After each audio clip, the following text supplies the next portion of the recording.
Hey, what's up, everybody? I'm Matt, the vocals of Cryptopsy, and you're listening to my podcast, Vox&Hops, where I hang out with fellow metal musicians and we talk about their lives, music, and craft beer. In case you missed it, on October 26th at Turbo House on St. Denis Street in Montreal, I am hosting the very first one-year anniversary party for the Vox&Hops podcast. It is a very special night. I'm super excited. I will be conducting the very first live interview with a very special mystery guest, whom I shall be announcing next week during the intros of my podcast next Friday, so stay tuned for that. I've also ordered the very first Vox&Hops branded glassware. This sucker's a beautiful 9-ounce tasting glass. It is exactly the style of glass that I like to use when I am at home tasting craft beers in the comfort of my house.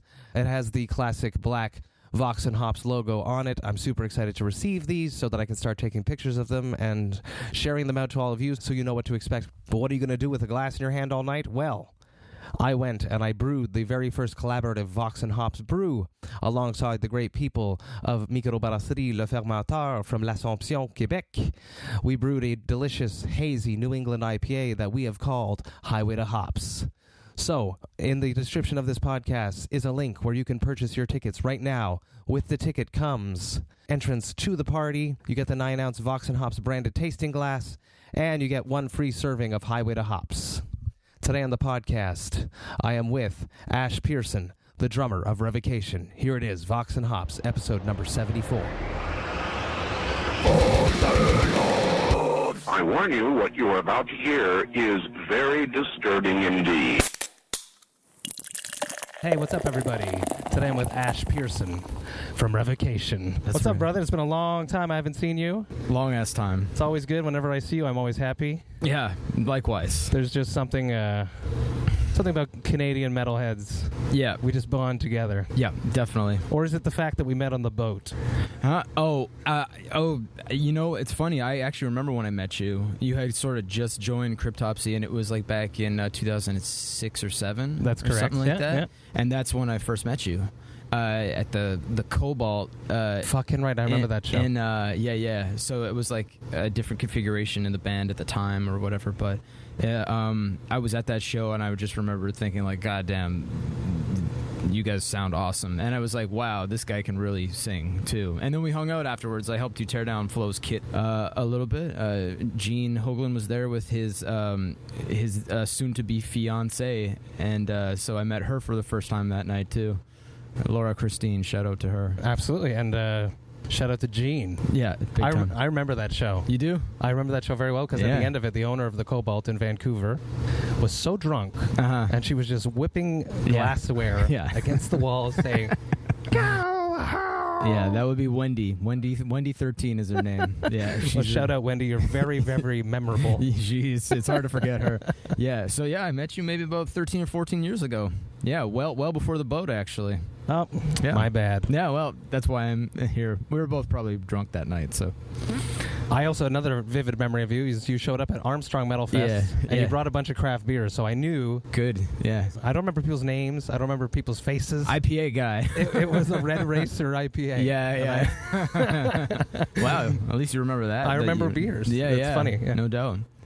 So, let's talk about you. Yeah. Let's talk about how you got into this crazy world of metal drumming. Right. What was the soundtrack of your youth? So it's I started playing drums when I was 12, and it was much music that sucked me in. So like staying up late at night, and I would be exposed to like new metal around the time. So like it was like 1998. So.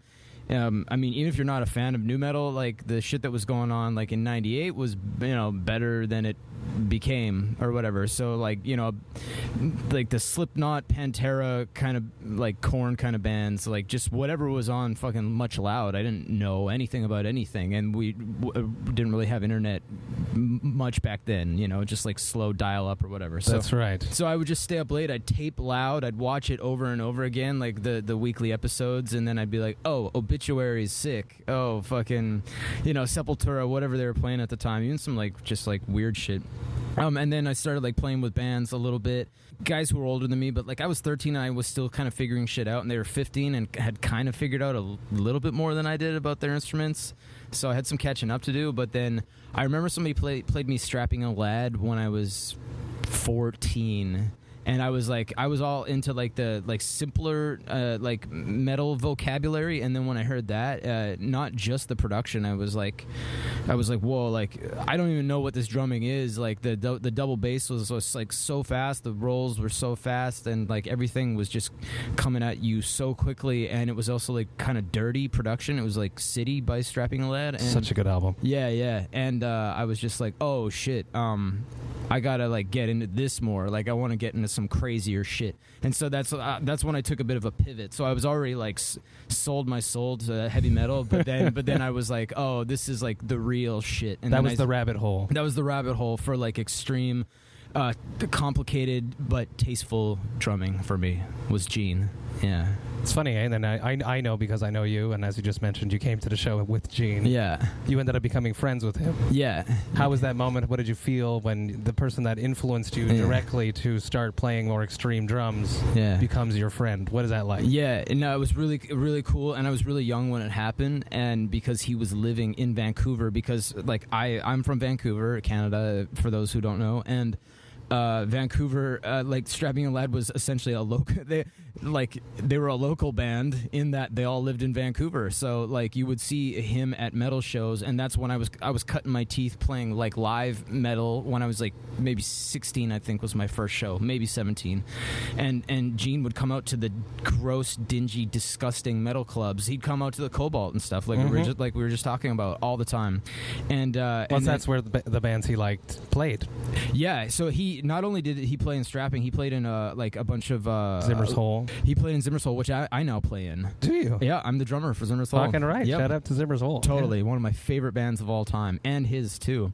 And and so he played in a couple local bands from Vancouver that nobody's probably ever heard of, called Punch Drunk, which was a great band, and another band called Just Cause, which I eventually took over the seat for. So I became the drummer after him, so I had to learn his parts, and he sat and coached me through all of his parts, which was cool. Like I sat in a room with him for like a couple hours, and I played the songs that he wrote.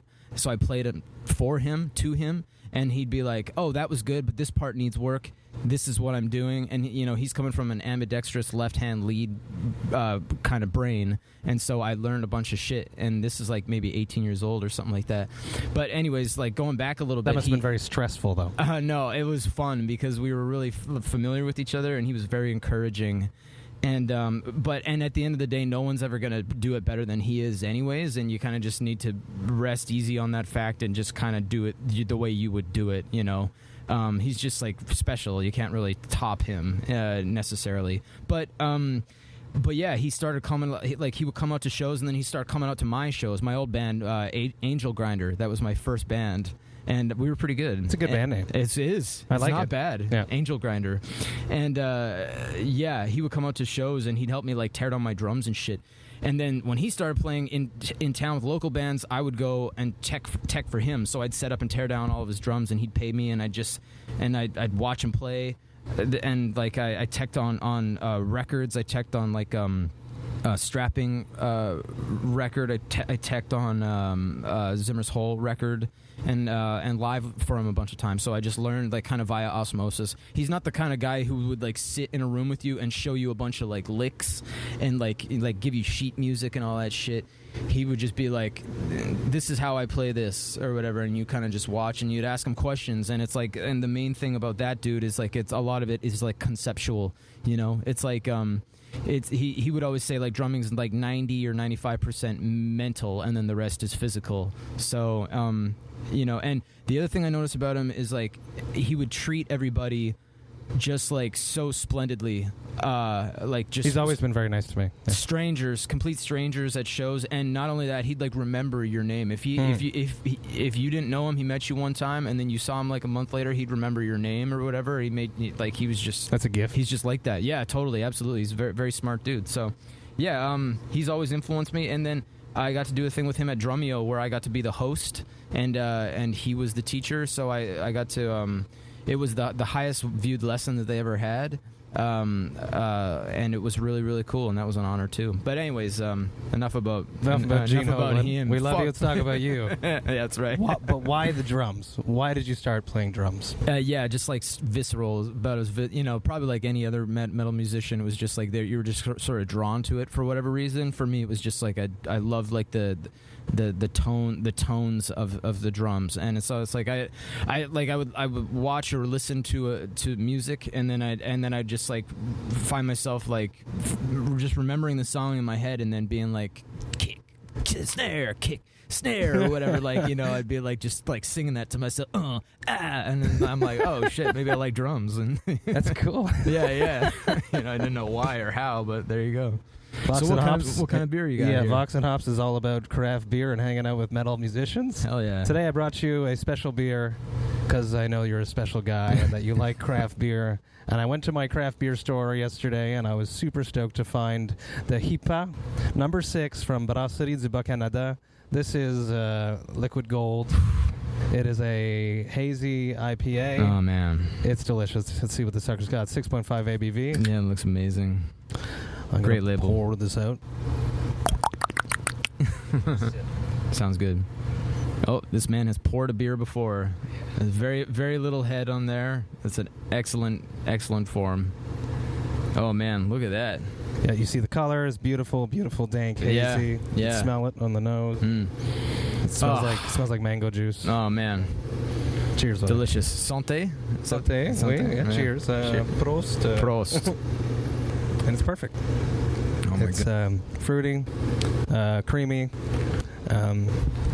not overly dank, really, more just smooth, very, very drinkable. Yeah. Absolutely delicious. Wow, I really, really, really like that. Yeah. Let's talk about craft beer. I know you're a craft beer enthusiast. Yeah. What got you into beer? Into beer? Geez. I want to shout out my friend Kevin Ems. He's the head brewer at Granville Island Brewing. Really? Do you know where that place is? Of course I do. Yeah. So he's the head brewer there, and he's a heavy metal drummer. And he's a great dude. He's a good friend of mine. And he first told me about your podcast. No way. He's like, do you know the singer from Cryptopsy? I'm like, yeah, I actually know him. And he's like, oh, well, he's got a, Vox&Hops. He's got this podcast. And I'm like, oh, that's really cool. And he's like, yeah, you should go do it someday. I'm like, yeah, I don't know, maybe I will. And I think I hit you up, and now I remember. Yeah. Now here we are. So I love how life works. Shout out to Kevin Ems, the Halocatharsis. Yeah, good drummer. To Kevin. Yeah, hell yeah. Anyways, I did some brewing with him actually at Granville Island. He like sort of showed me some of the stuff there, and then we made a spirit as well at one time.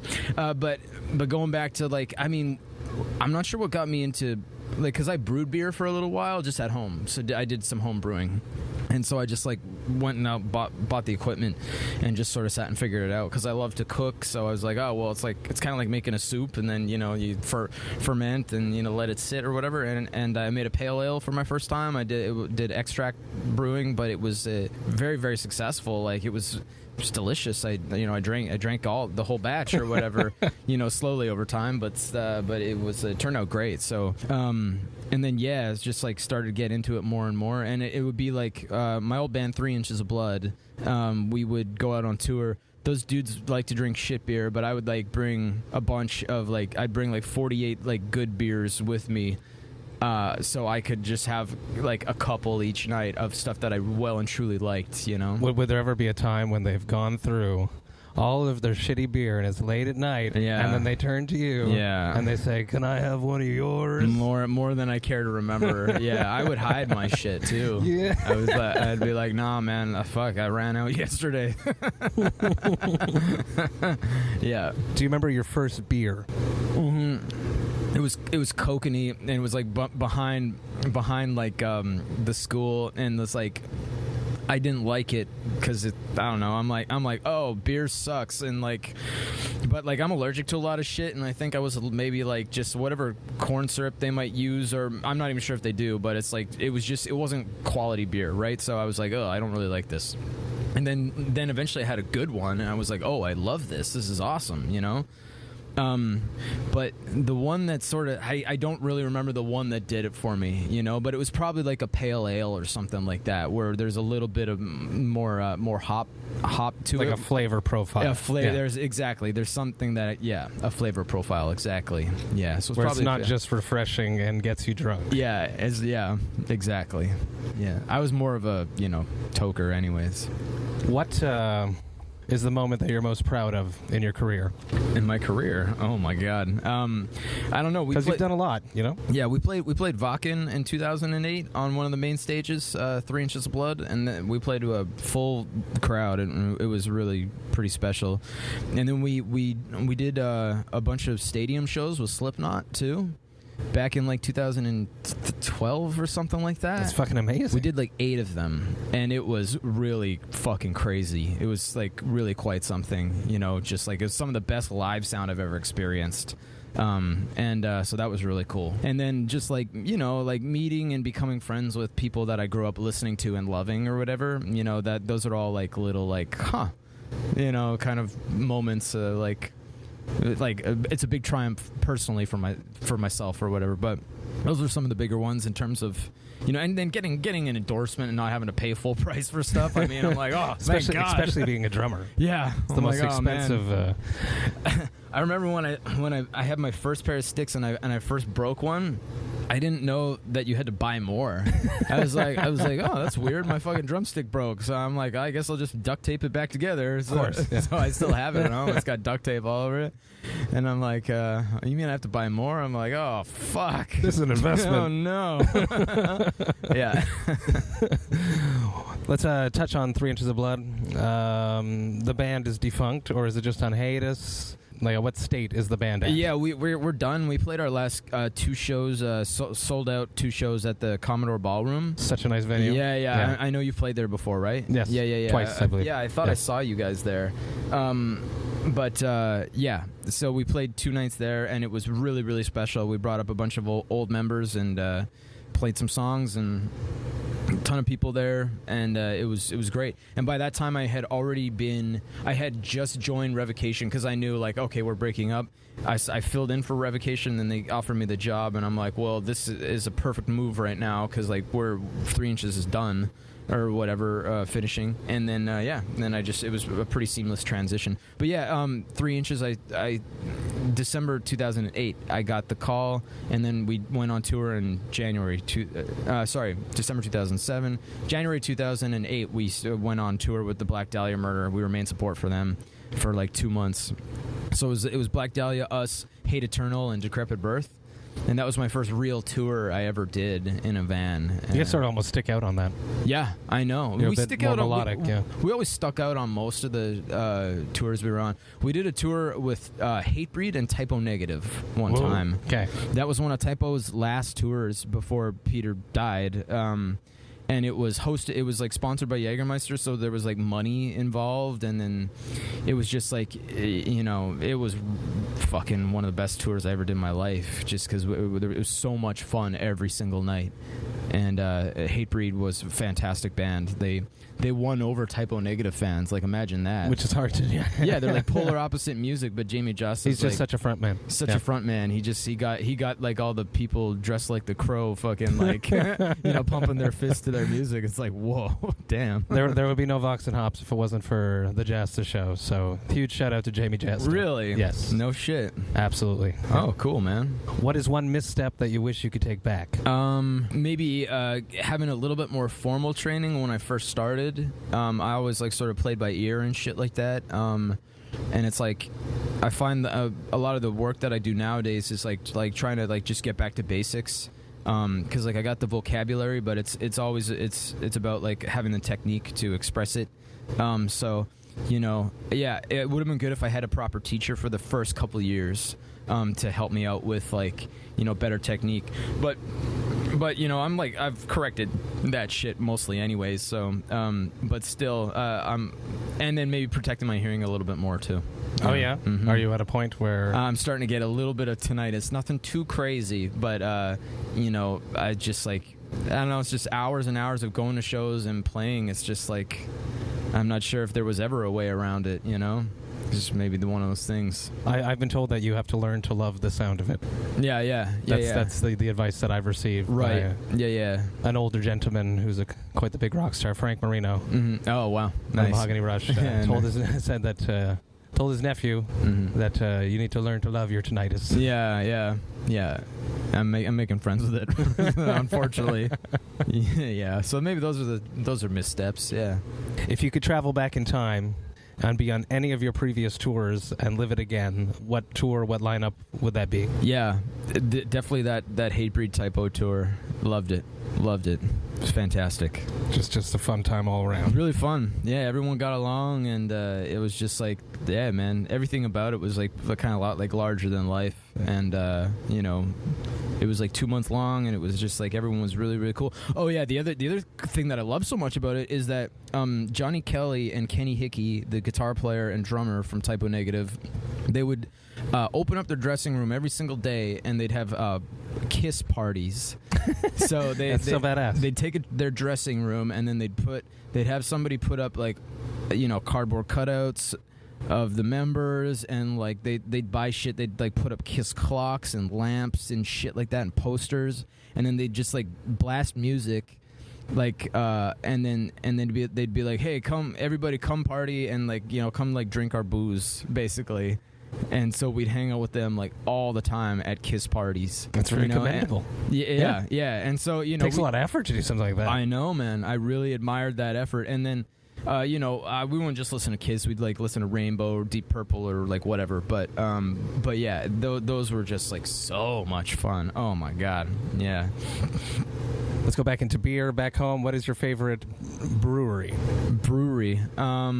Local Vancouver. Local stuff, yeah. There's Moody Ales in Port Moody I like. My friend Kevin does good shit at Granville Island. I really like some of the stuff he brews. And then Parallel 49 I'm a fan of because they're always like messing around with stuff. They've been around for a minute, and they try cool stuff. And what would be like your go-to style of beer? If I'm gonna, I like to go big. Russian Imperial Stouts. Absolutely love those. Yeah, those are like my favorite. Like just like blacker than the blackest black, and just like almost on the soy sauce end of things. Oh. You know what I mean? Maybe not that crazy, but like getting there. A good like 12% Russian Imperial Stout. Aged in? Bourbon barrels. Maybe. Bourbon barrels, yes. Maybe, I guess. I love that. Yeah, and then I like a good German Pilsner as well, like a Pils Urquell or something like that, which I think that's Czech, right? I think that's a Czech beer. But, I believe you're right. Yeah, a Czech Pilsner or German Pilsner. I like. They're both pure. Yeah, and delicious and great. Yep. Day drinking. Yeah, and then like IPAs, like the good hoppy pale ales, or just like straight up like crazy IPAs, like hopped like this delicious time. Like that Hypa from Brasserie du Bas-Canada. This is Hypa number 6 because they do a bunch of different hop variations. I'm not quite sure which ones these. Man, that's a delicious beer. Have you? I don't know if you have. If you have, I'm wrong, and I should know this. Is there a Revocation beer? Have you ever done that? Thought about doing a collaboration with a brewery? Yeah, we have thought about that. We've like talked about it with some people, and it just never came to fruition. What would that be? What style of beer would that be? We've talked about that before. Because we got the outer ones as our latest record. We were like maybe thinking the stouter ones kind of thing. It's like it depends on the play on words. Like that would make it clever. But then there's other ones. We like sours too. Sours are fucking awesome. Yeah, amongst the bands. So it could be any number of things because we're such a fan of like so many different kinds of beer. It's kind of just like what will work for the brewer, and like something that we could also market in, as it relates to our music as well. When you started drumming, you said Gene Hoglan was a big influence. If you look around now, Gene was like one of the tops in the scene. He still is. Yeah. Who would you think right now is the top extreme drummer of the moment? The top extreme drummer of the moment? Oh man, there's so many good guys out there. It's like really crazy. This dude, James Stewart from Vader, he's amazing. Really, really, really good. Alex Rudinger is unbelievable. He's a good friend of mine, but he's just like, I've never met anybody more disciplined than him.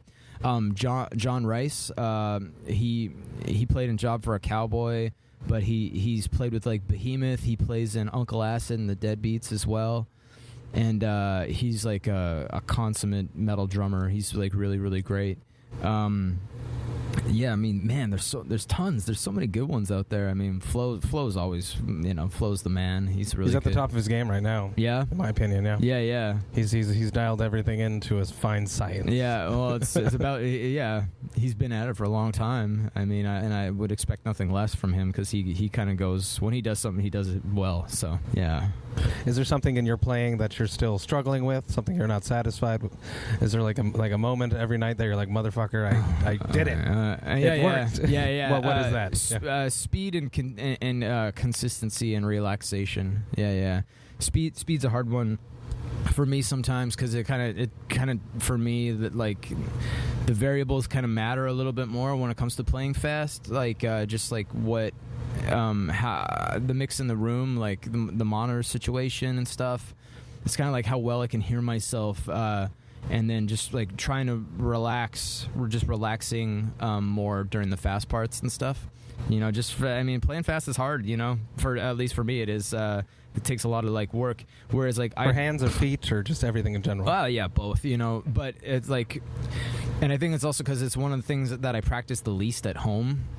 Going fast. Yeah. I don't actively pursue blast beats like often when I'm at home. I actively pursue different styles of playing, and like just other stuff that will improve, just my broader scope of rhythm versus just drilling and stuff. Blast beats, yeah. Which I like, but I usually don't focus on that until it's like time to go do a tour or something like that. To get yourself into shape. Exactly, yeah. What would be a band that you listen to that you think is people don't know about? A band that people are sleeping on? Maybe not enough people know about Burnt by the Sun. That's one of my favorite bands of all time. Dave Whitty? Whitty, yeah. He's the beer king. I just had him on the podcast. Shout out to Dave. He is the beer king. Yeah, just had him. Yeah. He's also one of my favorite drummers. And some of those Burnt by the Sun records were just like unbelievable, just insanely good drumming and production and riffs and all that stuff. So maybe a lot of people don't know about that. There's this other band called Ethel Duath. Oops, I don't know that one. Yeah. So they had a couple records on Earache, and then they did like 2 or 3 afterwards, and then they broke up a few years ago. They were an Italian band.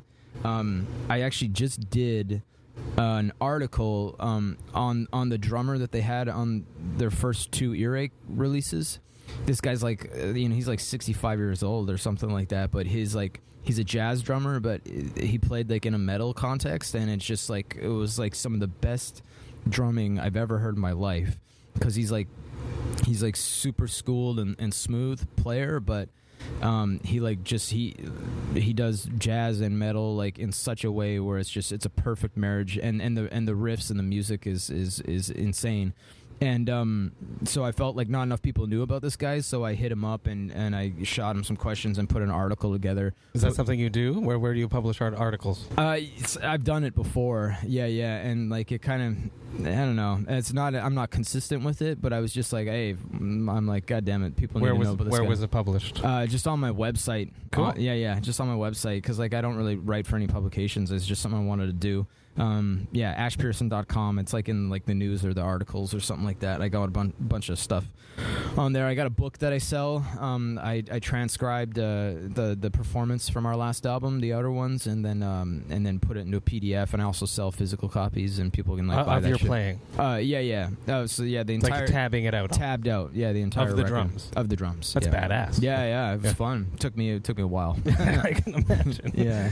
You guys are playing the full album. Yeah. The Outer Ones. Yeah. How does that feel? What is that like?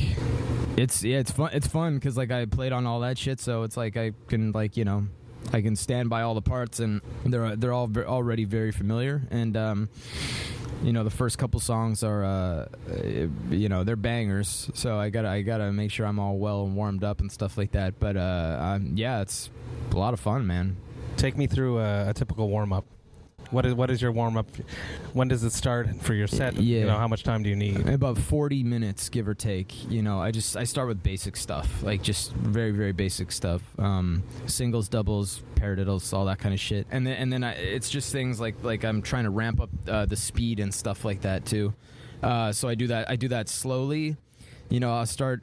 Okay, that's good. I start nice and slow and just like ramp it up until like my muscles are like relaxed, but like and moving fast. You know, with very, very little like effort involved. You know, and then when I get to that point where I'm actually kind of just like breezing through faster tempos or whatever.